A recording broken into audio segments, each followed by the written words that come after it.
به اگر کیسا دانغاز هرما کردستان نزدیکی 40 میلیارد دلار زیان برکفتیه و کشه این کاربان اجتماعی به چاره سر نکیری ماینه و لیفزانیاریان جی حکومت هرمه جه پخمت کمپانیای ترکی الدیو گره بستا 5 سالیت گل ترکیا کشه بود دانغاز. کمپانیا دانغاز یا اماراتی لسال 2007 دا گره بستک دگل وزارت سامان سروشتی حکومت هرمه امضا کرد. بو برهمینان غازه لهر دو کلگهن چمچمالو کرمور و دویا دان غاز باجره که غازه دروز بکت و کجمه 1705 میگاوات کهربه جی بو هرما کردستان برهم بینید. ورگیرین وزارت سامان سروشتی برنامه کمپانیای تکدا و به چنده کمپانیا اماراتی لدادگه لندن سکالا تومار کرد و حتی که دو سکالا جهرما کردستان برینه. سرهلدانا کشین دناورا دانغاز و وزارت سامان سروشتی و دیرید بو سال 2008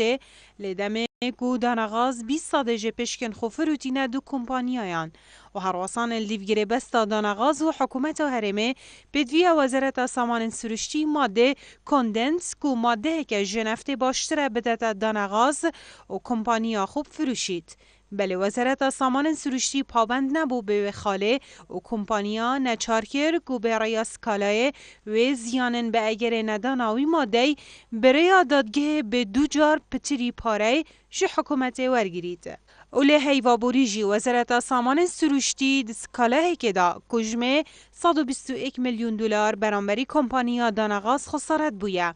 او جی به چنده اد زفریت گله سال 2009 بین حقی ریگیری لکریه و به بوچونا شارزین آبوری جی اگر ریگ به غیران دارایی هات بدان نه غیران دارایی درست بو و نه کشا کاره به جبر گبتن به غازا سنور سلیمانی و گرمیان کاره بو همی عراقی ده تدابین کرن هجی گوتنه یک و دان غاز هتانو که 27 میلیارد دلار به هرما کردستان یهاندینه و لحی و نه